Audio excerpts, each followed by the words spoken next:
Hello everyone, welcome back to the channel Mathsville and this is Surbi. First of all आप लोगों को बहुत सारा थैंक यू। आप लोगों को दिख रहा है कि आजकल क्लासेस थोड़ा देर सवेर आ रही हैं, बिल्कुल टाइम पे नहीं आ पा रही हैं।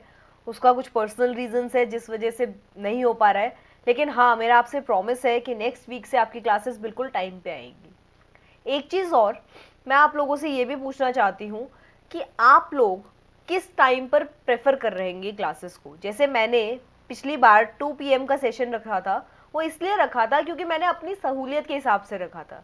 तब तक आप लोग ना तो जुड़े थे ना आप लोगों ने मुझे बताया था। तो अभी फ़िलहाल आप लोग अपना ग्रुप पे आके एक बार डिस्कस कर लीजिए कि कौन सा टाइम आप लोगों को सबको सूट करेगा, और फिर जो मेजॉरिटी होगी उस हिसाब से हम वही टाइम नेक्स्ट वीक से फाइनल कर देंगे और उसी टाइम पे आपको क्लासेस मिल जाएंगी। ठीक है, मेरी पूरी कोशिश रहती है, थोड़ा सा चल रही थी प्रॉब्लम्स, लेकिन मेरी पूरी कोशिश रहती है कम से कम आपको रोज़ क्लास मिल जाए, चाहे बेशक 1 घंटा 2 घंटा लेट मिल जाए लेकिन मिल जाए, क्योंकि क्लासेस एक्चुअली इस वक्त एग्ज़ाम टाइम है और बच्चे ना बहुत आस में बैठे हैं, और मैं ऐसा नहीं चाहती कि मैं उन लोगों को बिल्कुल एंड मोमेंट पे ऐसे कर दूँ कि यार उनको पैनिक कर दूँ। ठीक है, तो क्लासेस आपको डेली मिल जाती हैं, बस थोड़ा सा टाइम का इशू चल रहा है, बट आई प्रॉमिस मंडे से आपको बिल्कुल टाइम पे मिलेगी। हाँ बस टाइम आप लोग मुझे डिसाइड करके जल्दी से जल्दी बता दीजिए। ठीक है, तो चलते हैं आज के फिर टॉपिक पर। आज है theories of Van Hiele, Bloom और जेन पियाजे के ऊपर जो क्वेश्चंस है आपके पेपर 1 पेपर 2 दोनों के मिलाकर। बहुत ज़्यादा क्वेश्चंस नहीं है तो इतना घबराने की बात नहीं है, सिर्फ 12 ही क्वेश्चंस है। लेकिन है ना, क्या है कि इनकी थ्योरीज मैंने आपको पहले भी कहा था कि इंपॉर्टेंट है। इंपॉर्टेंट क्यों है कि आपके और क्वेश्चंस आते हैं, जैसे पेडागोजी पे कोई भी क्वेश्चन हो, केस स्टडी का हो, नॉर्मल क्वेश्चन हो, आप लोग उसमें ना फिर भी तुक्का लगा सकते हैं, लेकिन इन थ्योरीज में या तो आपका आंसर सही होगा या गलत होगा, है ना। क्योंकि इसमें क्या है, अगर आपने थ्योरी पढ़ी है तो आप क्वेश्चन अच्छे से अटेम्प्ट कर दोगे, वरना थोड़ा सा घूम जाओगे। इसी वजह से मैंने आप लोगों के लिए ये वाले सेशन रखा है। हो सकता है आप लोगों को थोड़ा इशू हो आज की क्लास में, क्योंकि रिवाइज ना कर रखा हो, तो अपने नोट्स अपने साथ लेके बैठना, ताकि अगर हम थोड़ी बहुत चीज़ें जो नए वर्ड सीखेंगे, थोड़ा बहुत नई ग्लॉसरी वोकैबलरी सीखेंगे, तो वो भी हम वहाँ पे लिखते चले जाएंगे, अपने आप अपने नोट्स में रेक्टिफाई करते चले जाना। ओके, तो चलते हैं फिर आज के पहले क्वेश्चन पे। एक बार अपने क्वेश्चंस देख लो। मैंने आपसे कहा 12 क्वेश्चंस है और ये आपकी आंसर की है, और ये PDF आपको क्लास खत्म होने के बाद ग्रुप पे मिल ही जाएगी। तो question 1, Rohit realizes that square is both a rhombus and a rectangle. He is at what stage of Van Heel's visual thinking? Rohit ने अनुभव किया कि वर्ग एक समचतुर्भुज और एक आयत दोनों ही है। वे वैन हीले के मानस चिंतन के कौन से चरण पर है? लेवल 1 रिकॉग्निशन, लेवल 2 एनालिसिस विश्लेषण, लेवल 0 रिकॉग्निशन या पहचानना, लेवल 1 एनालिसिस विश्लेषण, लेवल 2 रिलेशनशिप संबंध, और लेवल 3 डिडक्शन या निगमन। अच्छा, आप कहोगे मैम आपने तो कोई और नाम बताए थे। यार वो नाम भी यही थे, आप खुद सोचो। रिकॉग्निशन विजुअलाइजेशन ही तो है, आप जब तक देखोगे नहीं तब तक कैसे पहचानोगे। तो ये क्या है, ये विजुअलाइजेशन है, या यूं कह लीजिए मानसिक चित्रण। उसके बाद विश्लेषण, हाँ लेवल 1 विश्लेषण ही था, एनालिसिस था। लेवल 2 था आपका इनफॉर्मल डिडक्शन, यानी कि अनौपचारिक निगमन, यही था ना, ये अनौपचारिक था, अनौपचारिक निगमन। तो ये तो, अब इसमें क्या करते थे हम, अनौपचारिक निगमन में बच्चा क्या करता है, वो जो उसने एनालाइज कर लिया है, जो उसने देखा समझा थोड़ा सा, उसमें उसने संबंध स्थापित करने शुरू कर दिए। और तीसरा है डिडक्शन। अब फॉर्मल डिडक्शन कह लो या डिडक्शन कह लो, एक ही बात है। तो आप लिख सकते हो, जैसे अपने जो नोट्स बनाए हैं उसके साइड में आप लिख लीजिए कि विजुअलाइजेशन के सामने आप रिकॉग्निशन भी लिख सकते हो, या इसमें अनौपचारिक निगमन के सामने आप रिलेशनशिप संबंध भी लिख सकते हो। तो आते हैं क्वेश्चन पे। अब इसमें क्वेश्चन कह रहा है कि बच्चे ने क्या रियलाइज किया कि जो स्क्वायर है, जो वर्ग है, वो एक समचतुर्भुज रोम्बस भी है और आयत भी है, रेक्टेंगल भी है। तो वो कौन से स्टेज पर है? देखो, विजुअलाइजेशन तो नहीं हो सकता, तो लेवल 0 नहीं हो सकता। अभी बच्चे ने बहुत सारी जो फॉर्मल बिल्कुल प्रॉपर्टीज है उनकी भी बात नहीं करी है, तो इसलिए फोर्थ पार्ट भी नहीं हो सकता। अब बच गया स्तर 1 और स्तर 2, विश्लेषण या संबंध। अगर आप लोग इसमें कंफ्यूज भी होगे क्योंकि आपको दिखेगा कि यार वर्ग, समचतुर्भुज और आयत तीनों की बात हो रही है, तो कहीं ना कहीं संबंध तो स्थापित नहीं हो रहा, तो अनौपचारिक निगमन तो नहीं होगा, इनफॉर्मल डिडक्शन तो नहीं होगा। लेकिन आपको ध्यान देना है कि यहाँ पे इसने अनुभव किया है, अभी सिर्फ रियलाइज किया है कि उसने सिर्फ रियलाइज किया है कि स्क्वायर जो है वो दोनों चीज है, रोम्बस और रेक्टेंगल। अभी उसने प्रॉपर्टीज की बात कहीं नहीं करी, और अनौपचारिक निगमन तक आते आते बच्चा थोड़ी बहुत प्रॉपर्टीज की बात करने लगता है। तो आंसर होगा आपका बी पार्ट, एनालिसिस। ओके, चलिए नेक्स्ट पे आते हैं। सिंपल क्वेश्चन, सीधा आंसर लगाना है कि वैन हील के जो लेवल्स हैं, Van Hiele's levels refers to stages in the development of. Van Hiele का स्तर किसके विकास के चरणों को दर्शाता है? स्थानीय मान, ज्यामितीय चिंतन, भिन्न संख्या की संकल्पना। सीधा क्वेश्चन है, ज्यामितीय चिंतन की बात करता है वैन हीले का स्तर जो है, वैन हीले के जो लेवल्स है वो ज्यामितीय चित्रण की बात करते हैं, तो आंसर होगा आपका बी पार्ट। ठीक है, third question, which of the following represents the correct sequence of development of geometrical understanding? ज्यामितीय समझ को विकसित करने के लिए निम्नलिखित में से कौन सा श्रेणी क्रम सही है? अब आप इसमें कहीं भी वैन हीले का नाम नहीं लिया है, लेकिन जिन्होंने थ्योरी पढ़ी है वो बच्चा एकदम देखते ही समझ जाएगा कि हाँ इसमें वैन हीले के स्टेजेस की ही बात हो रही है। लेकिन जिसने नहीं पढ़ी है वो इसको क्वेश्चन को हमेशा छोड़ेगा ही छोड़ेगा, या ज़्यादा तुक्का मारेगा। तुक्के के ऊपर कितना भरोसा करेंगे आप जब आपको बिल्कुल समझ ही नहीं है? तो इसीलिए मैंने आपसे कहा था कि थ्योरीज अगर एक बार आप अपनी नज़रों से भी निकाल देंगे ना, सिर्फ दो बार, एक बार पेपर से सिर्फ एक बार पहले रिवाइज भी कर लेंगे, आपके क्वेश्चंस कहीं नहीं कटेंगे, ये बात मेरी गारंटी है। चलिए फिर आते हैं, तो अब इसमें से श्रेणी क्रम की बात हो रही है।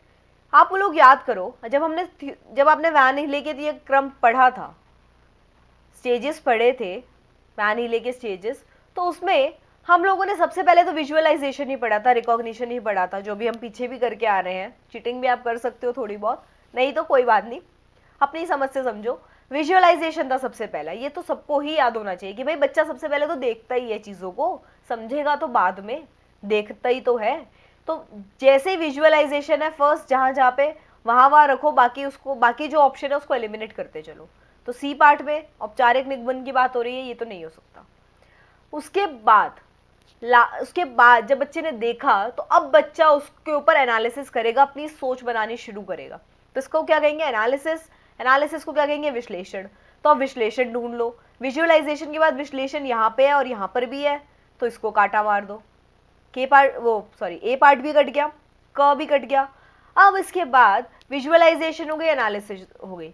अब या तो आपको प्रॉपर याद है तो अच्छी बात है, नहीं है तो बहुत तरीके होते हैं, बच्चों को याद करने के तरीके होते हैं। जैसे मेरे को है, मेरे साथ था कि मुझे फर्स्ट और लास्ट याद रहता था, बीच का याद नहीं रहता था, तो मैंने ऐसे ही रट लिया था, रटा भी नहीं था, समझा था एक्चुअली कि विजुअलाइजेशन है। पहले बच्चे ने देखा, फिर बच्चे ने समझा, फिर बच्चे ने अपने दिमाग में कुछ संबंध जोड़ लिए, तो इनफॉर्मल डिडक्शन हो गई। फिर उसको टीचर ने समझाया कि बेटा ऐसे ऐसे ऐसे है, तो ये फॉर्मल डिडक्शन हो गई, है ना। तो इस तरीके से आप भी याद कर सकते हो। तो आपका आंसर होगा बी पार्ट, क्योंकि इनफॉर्मल होगी फिर फॉर्मल होगी। ठीक है, तो ये हो गया आपका आंसर। अब फोर्थ क्वेश्चन पे आते हैं। Which following is the problem of text book of class third? निम्नलिखित कक्षा 3 की पाठ्य पुस्तक में से एक समस्या है। समस्या पे ध्यान देना, क्योंकि समस्या में एक ट्रिक है, एक टर्निंग पॉइंट्स है, वो देखो। Which mathematical operation will be used to solve the following problem? निम्नलिखित समस्या को हल करने के लिए कौन सी गणितीय संक्रिया का प्रयोग किया जाएगा? क्वेश्चन क्या है, जो नीचे समस्या है उसे सॉल्व नहीं करना, उसमें जो आपका ऑपरेशन, जो गणितीय संक्रिया लगेगी आपको वो बतानी है, समझे? तो वो कैसे बताएंगे? अब क्वेश्चन क्या है? A milkman sold 1410 litres of milk in 10 days. How many liters of milk did he sell in a day? निम्नलिखित समस्या को हल करने के लिए कौन सी गणितीय संक्रिया का प्रयोग किया जाएगा? एक दूध वाला 10 दिन में 1410 लीटर दूध बेचता है, वे एक दिन में कितने लीटर दूध बेचता है? अभी भी क्वेश्चन यहाँ खत्म नहीं हुआ। क्वेश्चन ये है कि which competence of Bloom's cognitive domain is referred in the above question? उपर्युक्त सवाल में ब्लूम के संज्ञानात्मक क्षेत्र के किस दक्षता की ओर संकेत है? तो आपको पहले तो क्वेश्चन समझना पड़ेगा यहाँ पे कि क्वेश्चन जो इस पे आपको काम करना है वो ये है, ठीक है, क्वेश्चन इतना है। इसकी बात हो गई। अब आपको बताना है कि ये कौन से कॉग्निटिव डोमेन में आ रहा है। तो आपने ये क्वेश्चन पढ़ा, ठीक है, तो आपने ज्ञान ले लिया, फिर आपने समझा कि इस क्वेश्चन में हो क्या रहा है।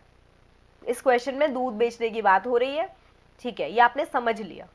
अब आप एनालिसिस करके ये बात बताएंगे कि मैथमेटिकल ऑपरेशन कौन सा यूज होगा। आप पहले उसको आपने समझा, अब समझने के बाद आप अप्लाई करें चाहे ना करें, लेकिन उसके बाद आप एनालिसिस करेंगे कि एक्चुअली इसमें आपको क्या करना है, तो उसे हम कहते हैं एनालिसिस, विश्लेषण। तो यहाँ पे कौन सा आंसर होगा आपका? सी पार्ट, ठीक है। कॉम्प्रिहेंशन और एनालिसिस में कंफ्यूज नहीं होना है, आपने उसको अपने आप समझ लिया और आपने जो समझा है अब आप उसको अगर यूज करने की बात करेंगे तो उसमें आपको यही तो सोचना पड़ेगा ना कि कैसे यूज करें, विश्लेषण कैसे, कि कैसे यूज करेंगे। Okay,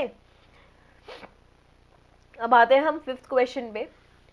Students are asked to establish a relation between vertically opposite angles.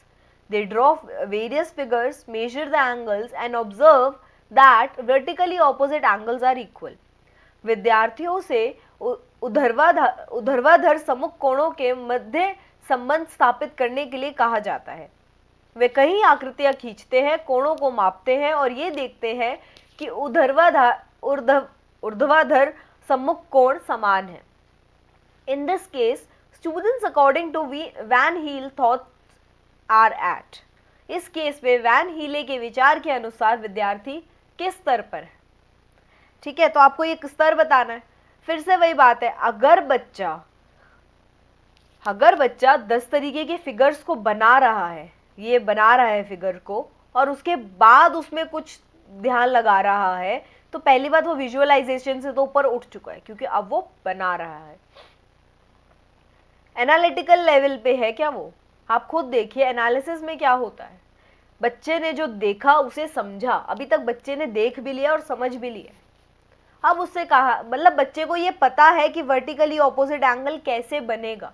बच्चे को बताया कि यार जो भी ऐसे क्रॉस में होता है तो ये वर्टिकली ऑपोजिट एंगल होते हैं, ठीक है, बस टीचर ने अभी ये बताया, तो बच्चे ने इतना देख लिया, इतना समझ लिया। अब बच्चा उसे बनाए जा रहा है, ठीक है।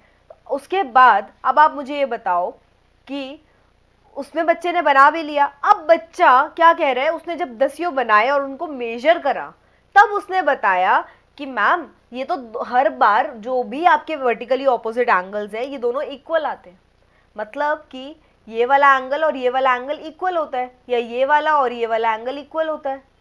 तो अब आपको ये बताना है कि कौन से थॉट पर है वो वैन हीले के कौन से स्टेज पर है। बच्चे ने जो देखा उसको देख लिया, उसने ऑब्जर्व किया, तो अब वो आ गया है आपके एनालिटिकल लेवल पे। फिर वही वाली बात है, यहाँ पे फिर आप इनफॉर्मल डिडक्शन और एनालिटिक लेवल पर कंफ्यूज हो जाओगे, लेकिन कम से कम आप विजुअल लेवल और डिडक्शन से ऊपर उठ गए। उसके बाद इन दोनों में जो कंफ्यूजन है उसे आपको कैसे दूर करना है कि अभी भी उसने कोई संबंध स्थापित नहीं किया है, उसने बस ये बताया है जो उसने देखा, जो उसने नाप के देखा, तो उसने एनालिसिस ही तो किया, उसने विश्लेषण ही तो किया स्थिति का कि हर बार इक्वल आ रहे हैं। एक बार चेक करा, 2 बार चेक करा, 4 बार चेक करा, हर बार इक्वल आ रहे हैं, तो विश्लेषण, उसने एनालिसिस यही किया कि वो दोनों एंगल्स इक्वल है हमेशा, और उसने वही चीज मैम को बता दी। अब उसकी टीचर का काम है कि वो उसे समझाएंगे कि हाँ बेटा जो आपने किया है वो बिल्कुल सही है, तो वो होगी फॉर्मल डिडक्शन। तो आपका आंसर है बी पार्ट। ओके, चलिए अब 6th पार्ट पे आते हैं। The role of proportional reasoning in understanding the concept related to ratio and proportion was highlighted by. अनुपात और सम अनुपात प्रत्यय को समझने के लिए अनुपातिक विवेचन की भूमिका को उजागर किया था। इस क्वेश्चन को आप 2 तरीके से कर सकते हो। पहले तो आपको याद होना चाहिए कि हम लोगों ने ये बात क्लास में डिस्कस की थी कि जीन पियाजे ने कैसे स्तर बताए थे। यहाँ तक कि हमने एक बार ढंग से भी ये डिस्कस किया था कि 6 साल के बच्चे को इतना आ जाता है, कि इतने साल तक के बच्चे को ये सब आ जाता है, उसको रेशियो एंड प्रोपोर्शन इंट्रोड्यूस करवा देना चाहिए, ये सब हमने किया था। तो आपको सीधा आंसर पता होना चाहिए जीन पियाजे। लेकिन नहीं भी पता है, अगर आप लोगों को फिर भी नहीं पता है, कोई चलो कन्फ्यूजन है, तो मैं आपको बता दूं जोल्टन डाइन्स की हम लोगों ने अभी तक फिलहाल बात नहीं करी है मैथ्स के पेडागोजी में, और शायद हम आगे करें भी ना, ठीक है, लेकिन अभी तक हमने बात नहीं करी है। लेव वायोस्की की भी नहीं इतनी बात करी है अभी हमने। तो अभी हमने जेन पियाजे और वैन हिल की बात की है। वैन हिल ने ज्योमेट्री कर दिया है, तो उसमें रेशियो एंड प्रोपोर्शन का कोई काम नहीं है, तो आंसर आपका बच गया जीन पियाजे। ओके, तो ऐसे भी आप तुक्का लगा सकते हो, लेकिन लेकिन लेकिन फिर वही वाली बात है, जितना कंसेप्ट स्ट्रांग होगा उतना ही बेस्ट है। तुक्का लगाना गलत भी हो सकता है। चलिए नेक्स्ट पे आते हैं, क्वेश्चन नंबर 7 पे। At what stage of cognitive development the child acquires mathematical knowledge of the concrete objects? संज्ञानात्मक विकास के किस चरण में बच्चा ठोस वस्तुओं का गणितीय ज्ञान प्राप्त करता है? सिंपल सीधा आंसर क्वेश्चन में है, कंक्रीट ऑब्जेक्ट्स की बात हो रही है, तो हम कंक्रीट किस में है, कंक्रीट ऑपरेशनल में आंसर लगा देंगे। नहीं समझ में आया या आपको कंसेप्ट के बेस पे जाते हैं, तो कंसेप्ट कैसे आएगा आपका? पहले सेंसरी मोटर एज है जो 0 से 2 वर्ष तक है, इसमें बच्चा कितनी ठोस वस्तुओं को समझेगा? नहीं समझ पाएगा। वो छोटी छोटी चीजें समझ लेगा, नंबर भी उसको गिनती विनती नहीं आती होती, बस वो तोतली भाषा में उसको रट लेता है, 1 2 3 4 ये सब। दूसरी चीज क्या आती है, प्री ऑपरेशनल, इसमें बच्चे को गिनती आ जाती है, थोड़ी बहुत और चीजों की समझ आती है, लेकिन उसको अभी भी मैथ्स का एक्चुअल रीजन नहीं पता। उसको अभी भी आप मुझसे पूछोगे मैथ्स अच्छी होती है, उससे आप पूछोगे मैथ्स पढ़नी है, मना कर देगा, उसको पता ही नहीं कि अभी मैथ्स की इंपॉर्टेंस क्या है। लेकिन जैसे वो कंक्रीट ऑपरेशनल पे आएगा तब उसको थोड़ी थोड़ी अकल आ जाएगी, ठीक है ना? तो आंसर यहाँ पे कंक्रीट ऑपरेशनल ही आएगा कि यहाँ पे बच्चा ठोस वस्तुओं को समझने लगता है। बच्चा ठोस वस्तुओं को, यानी कि अब वो रेक्टेंगल, ट्रायंगल, इनके एरिया, इनके पेरीमीटर पे बात करने लगता है, तो ये क्या है, ये ठोस वस्तुएं हैं, ये कंक्रीट ऑब्जेक्ट्स हैं। तो ये कौन सी एज है, ये मूर्त यानी कि ठोस संक्रियात्मक अवस्था है। आपका आंसर हो गया ए पार्ट। अब question number 8, read the following question. ये क्वेश्चन दिया हुआ है आपको, x + 1/2x + 3 = 3/8। अब आपको मुझे ये बताना है कि इसमें कौन सी कॉग्निटिव स्किल पर हम एम्फसाइज कर रहे हैं। इस प्रश्न में ब्लूम टैक्सोनॉमी के किस संज्ञानात्मक कौशल पर बल दिया गया है, आप बताइए। नॉलेज, कॉम्प्रिहेंशन, एप्लीकेशन, एनालिसिस, ज्ञान, बोध, अनुप्रयोग, विश्लेषण। आपके आगे ये क्वेश्चन है और आप इसे सॉल्व करेंगे, सॉल्व करना है आपको इसे। तो अगर सॉल्व करना है तो ज्ञान से तो आप ऊपर आ चुके हैं, बोध भी आपको हो चुका है, अब आप एनालिसिस कर रहे हैं कि विश्लेषण, ये बताइए। सॉल्व कर रहे हैं, यहाँ पे आप किसी को बता नहीं रहे कि ये इसकी इक्वल है या ये इसकी इक्वल है या कुछ और ऐसे इन्फर नहीं कर रहे हैं, आपको इसे सिर्फ सॉल्व करना है। तो सॉल्व करने का मतलब क्या है, एप्लीकेशन, अनुप्रयोग। जैसे ही आप बात करेंगे किसी भी कंसेप्ट को यूज करने की, तो यूज का क्या मतलब है, एप्लीकेशन, प्रयोग। तो वही आपका आंसर है। विश्लेषण नहीं कर रहे हैं आप यहाँ पे किसी को कुछ नहीं बता रहे, कोई संबंध स्थापित नहीं कर रहे हैं, आपसे ये नहीं पूछा है कि x में और y में क्या संबंध है, x और 3 में क्या संबंध है, कुछ नहीं पूछा, ठीक है? तो विश्लेषण नहीं है, अनुप्रयोग है। Next question, according to Van Hiele the level of geometric thoughts, the 5 level of geometric understanding are. Van Hiele के ज्यामितीय विचार के स्तर के अनुसार ज्यामितीय समझ के 5 स्तर है। विजुअलाइजेशन, चक्षुषीकरण, एनालिसिस, विश्लेषण, इनफॉर्मल रिडक्शन, अनौपचारिक निगमन, फॉर्मल रिडक्शन, औपचारिक निगमन, रिगर यानी कि दृढ़ता। कक्षा 7 के शिक्षार्थियों को चतुर्भुज को उनकी विशेषताओं के आधार पर वर्गीकृत करने के लिए कहा गया है। ये शिक्षार्थी वैन हील के ज्यामितीय विचार के स्तर के डैश स्तर पर है, ठीक है? तो इसमें क्या है, students of 7th class are asked to classify the quadrilaterals according to their properties. These students are at dash level of Van Heel's geometrical thought. तो अब आपको बताना है कौन से स्तर पर है, visualisation, analysis, informal reduction, formal reduction. अगर आप लोगों में से किसी के भी दिमाग में ऐसा चल रहा है कि बच्चा अगर 7th क्लास का है और मैम ने तो कहा था 7th क्लास तक वो सीख जाएगा, तो मैं आपको याद दिला दूं कि मैंने आपको साथ साथ में ये भी कहा था कि 7th क्लास का बच्चा बेशक है, लेकिन ज़रूरी नहीं कि वो दृढ़ता या औपचारिक निगमन की स्टेज पर ही हो। मैंने आपसे कहा था कि मैंने आपको ये जो एज का कंसेप्ट दिया है ये एक वेग कंसेप्ट है, वैन हीले ने इसकी बात नहीं करी, उन्होंने कंसेप्ट की बात करी है कि अगर बेशक आप 20 साल के होने के बाद अगर आप ज्योमेट्री सीखना शुरू करते हैं तो पहले आप विजुअलाइजेशन करेंगे, फिर आप एनालिसिस करेंगे, फिर आप अनौपचारिक निगमन पे जाएंगे, फिर आप औपचारिक निगमन पे जाएंगे और बाद में आप में दृढ़ता आएगी। समझिए इस बात को, ये मैंने सिर्फ आपको समझाने के लिए किया था। तो अब आपको इसके क्लास 7 पे ना जाकर आपको ये ध्यान देना है कि बच्चा एक्चुअली कर क्या रहा है। शिक्षार्थी को चतुर्भुजों को उनकी विशेषताओं के आधार पर वर्गीकृत करने के लिए कहा गया है। तो अब बच्चा वर्गीकृत कर रहा है, क्या कर रहा है वर्गीकृत में? बच्चा कोशिश कर रहा है कि जो उसके क्वाड्रिलेटरल्स हैं उनको वो उसके प्रॉपर्टीज के बेस पर अलग अलग करे। तो इसमें बच्चे किस लेवल पे आएगा? चक्षुषीकरण तो बिल्कुल नहीं होगा, क्योंकि चक्षुषीकरण होता तो उसमें सिर्फ देखने की बात हो रही होती, तो यह हट गया। अब बच्चा इतना भी नहीं आया है कि बच्चे से ये कहा है कि तुम खुद देखो कि उनकी क्या प्रॉपर्टीज है और उनको अलग अलग करो। तो इसका मतलब औपचारिक भी नहीं चल रहा है, टीचर तो कुछ नहीं बता रहा है, कुछ भी ऐसा औपचारिक फॉर्मल नहीं चल रहा है। अनौपचारिक या विश्लेषण, इसमें विश्लेषण हो रहा है, क्योंकि बच्चा अपने दिमाग में एनालिसिस कर रहा है हर शेप को, जैसे कि ये रेक्टेंगल है, ये स्क्वायर है, ये रोम्बस है, ये पैरेललोग्राम है। तो क्या करा है बच्चे ने क्या करा? इन दोनों को एक में रख दिया, इन दोनों को एक उसमें रख दिया। तो ये एनालिसिस है ना, जरूरी थोड़ी है। हो सकता है बच्चे ने ये देखा हो कि यार देखो इसके दो साइड्स इक्वल है, इसके दो साइड्स इक्वल है, तो इन दोनों को एक में रख दिया, उसने ये एनालिसिस किया हो। अगर अनौपचारिक निगमन होता तो बच्चा इसमें बताता कि मैम इसमें बीच में ये संबंध है, लेकिन उनसे कहा है अलग अलग वर्गीकृत करो, कैटेगराइज करो। तो बच्चे ने क्या किया? बच्चे ने हो सकता है इन दोनों को साथ रख दिया हो, या ऐसा भी तो हो सकता है, एक बार सोच के देखो कि बच्चे ने ऐसा किया हो कि इन दोनों को साथ में रखा हो क्योंकि इनके 90 डिग्री के कोण बनते हैं यहाँ पे, और इन दोनों को साथ में रखा हो क्योंकि यहाँ पे अलग अलग कोण बनते हैं। तो डिपेंड कर रहा है ना कि बच्चा अपने हिसाब से एनालिसिस कर रहा है। तो इस वजह से यहाँ पे विश्लेषण आया है, यहाँ पे अनौपचारिक निगमन नहीं आया है, क्योंकि बच्चे ने अभी इनके संबंध नहीं बताए। अभी उसने अपनी समझ के हिसाब से उन्हें अलग अलग कर दिया। कोई बच्चा कैसे समझता है, कोई बच्चा कैसे समझता है, तो विश्लेषण तो हर किसी का अलग अलग हो सकता है, इस वजह से यहाँ विश्लेषण। Question number 10, algebra is introduced in the middle class.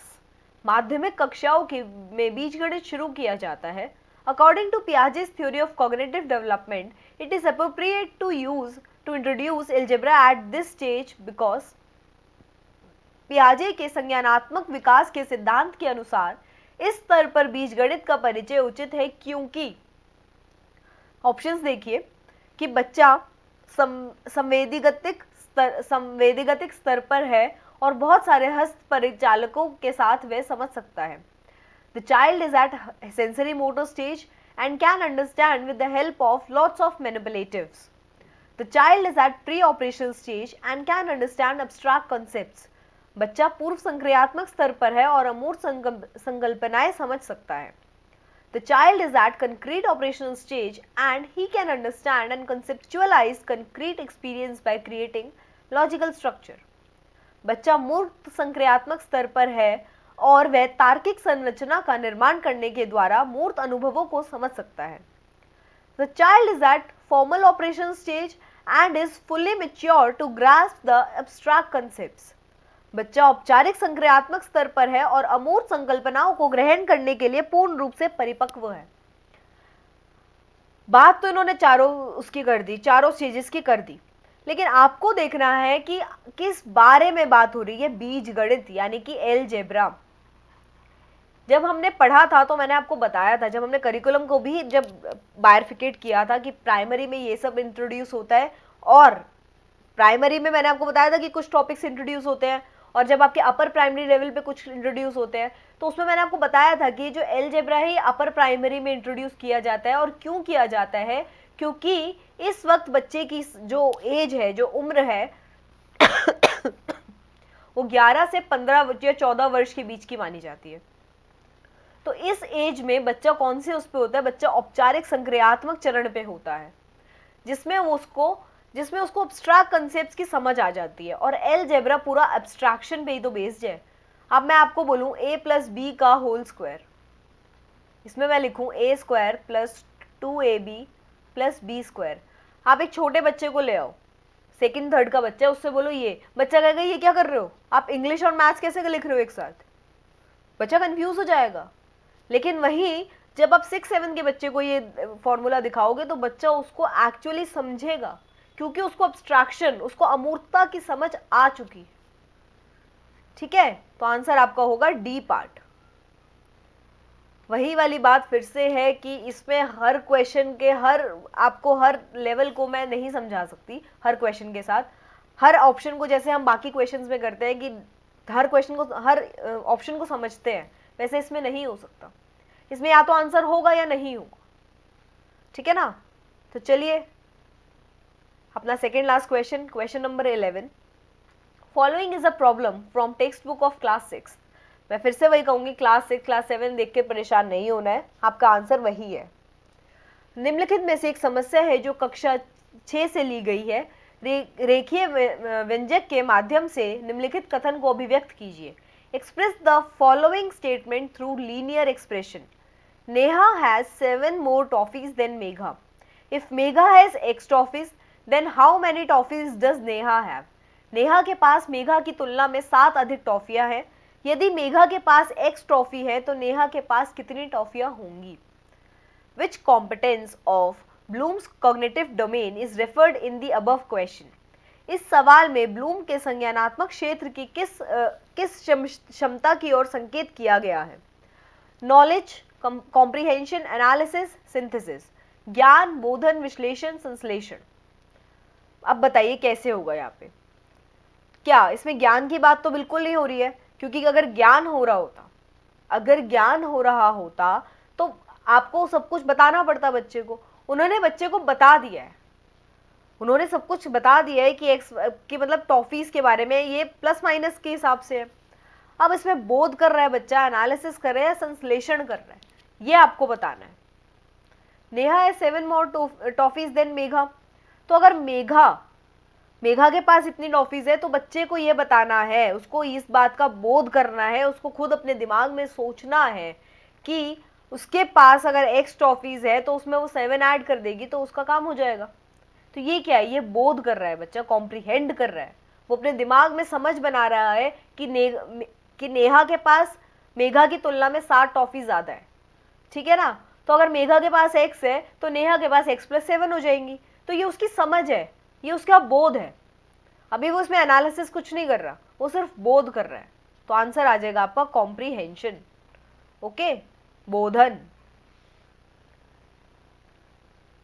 Confusing है कोई टॉपिक्स, इसीलिए मैं आपसे कह रही हूँ बार बार पढ़िए इसको, और अपने इस वाले क्वेश्चंस को फिर भी दोबारा एक बार पेपर से पहले देख कर जाइएगा।